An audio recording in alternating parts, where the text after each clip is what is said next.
জয় জগন্নাথ। দাঁড়িয়ে আছি ভুবনেশ্বরে। এখান থেকে পেছনে যে মন্দিরটা দেখা যাচ্ছে এটা হলো উদয়গিরি পর্বত মন্দিরটা, আর আমি এখন দাঁড়িয়ে আছি খণ্ডগিরি পর্বতে। দেখুন কি অসাধারণ ভিউ। এক পাহাড়ে দাঁড়িয়ে আর এক পাহাড়ের আমি সৌন্দর্যতা দেখছি। পেছনে রয়েছে পুরো ভুবনেশ্বর শহরটা।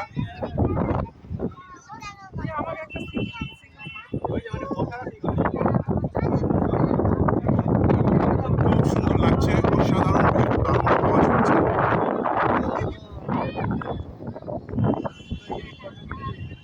যাকে বলে পয়সা বসুল ঘোড়া। খুব ভালো লাগছে, খুব ভালো লাগছে। যদি কখনো পসিবল হয় নিশ্চয়ই আসবেন, নিশ্চয়ই দেখবেন।